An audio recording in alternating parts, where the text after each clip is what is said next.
যারা ইয়াং রয়েছেন তারা খুব মনোযোগ দিয়ে আমার কথা শুনুন। দয়া করে এই বিষয়টা নিয়ে চিন্তা করুন। আপনার জীবনের অর্থ আসলে কি হবে? আপনার জীবন যদি শুধুমাত্র হয় একটা ভিডিও গেম থেকে আর একটা ভিডিও গেম খেলা, যদি জীবনটা হয় একটা শোয়ের এক এপিসোড থেকে তার পরবর্তী এপিসোড, আপনি আসলে কিসের পেছনে দৌড়াচ্ছেন?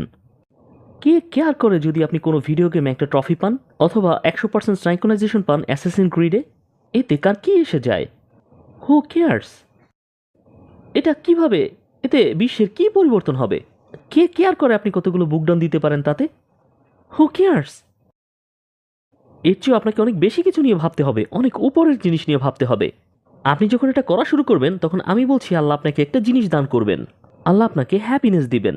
যখন আপনার জীবনের একটা উদ্দেশ্য থাকবে তখন আপনার জীবনের একটা অর্থ দাঁড়াবে, এবং যখন আপনার জীবন অর্থবহ হবে তখনই আপনি সুখী হবেন।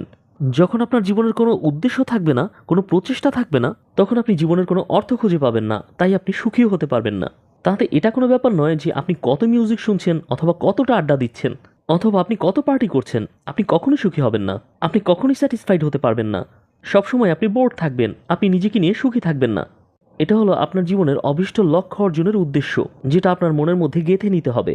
আপনারা যারা তরুণ এবং যুবক আছেন আপনাদেরকে ইনক্রেডিবল ইনক্রেডিবল পারসিউটের মানুষে পরিণত হতে হবে।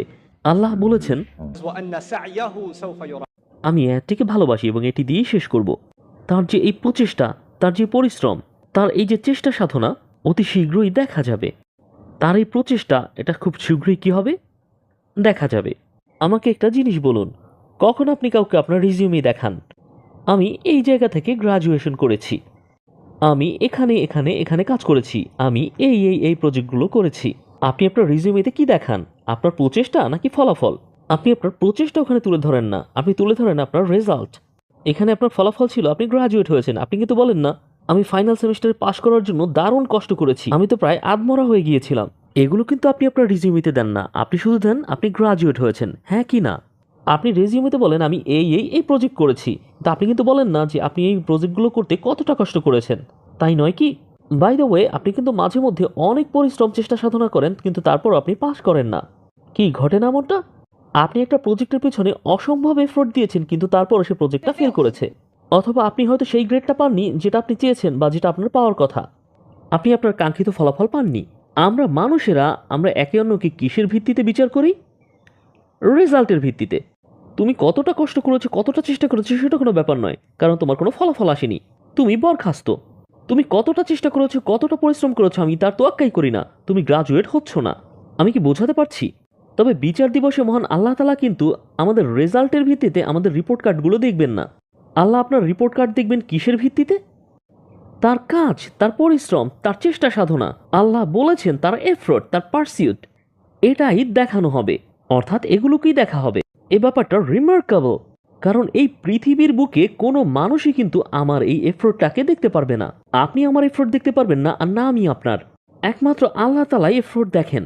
আমরা শুধুমাত্র প্রচেষ্টার ফলাফল বা প্রভাবগুলোই দেখি, আমরা শুধুমাত্র রেজাল্টসই দেখি। আমরা রেজাল্টের মানুষ, কিন্তু আল্লাহ বিচার করবেন আমাদের প্রচেষ্টার। সুবহানাল্লাহ, কি ইনক্রেডিবল আমাদের মালিক! আল্লাহ ছাড়া কেউই আপনার প্রচেষ্টার মূল্যায়ন করবে না। তাই অন্য মানুষ আন্ডার এস্টিমেট করে দেখে কখনোই নিজের প্রচেষ্টাকে আন্ডার এস্টিমেট করবেন না।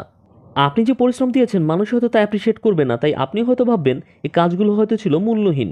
এটা কিন্তু আল্লাহর কাছে মূল্যহীন নয়, এর মূল্য আল্লাহর কাছে ছিল, আল্লাহর কাছে এটি মূল্যবান। আমার কথার ওই অংশটা বিশেষভাবে বোনদের জন্য। তারা কিন্তু অনেক পরিশ্রম দেন অথচ তারা ভাবেন এগুলোর কোনো মূল্যই নেই। না, পুরুষদেরকে বলছি না, আপনারা তেমন কোনো এফোর্ট দেন না, আর তারা বলেন আমি তো অনেক কিছু করেছি আর আমি আমি আপনারা আপনাদের নিজের সাথে নিজেদের মিথ্যা বলা বন্ধ করতে হবে। আপনাকে এটা বলা বন্ধ করতে হবে যে আমি তো যথেষ্ট করছি। আপনাকে এই আলসেমি বন্ধ করতে হবে। শয়তান আপনাদেরকে ধ্বংস করে দিচ্ছে, পুরোপুরি ধ্বংস করে দিচ্ছে। আপনারা কত অলস! এই আলসেমি বন্ধ করুন, নিজের কাজকে যৌক্তিক প্রমাণ করার চেষ্টা বন্ধ করুন। উঠুন, আরও কাজ করুন, আরও কিছু করার চেষ্টা করুন।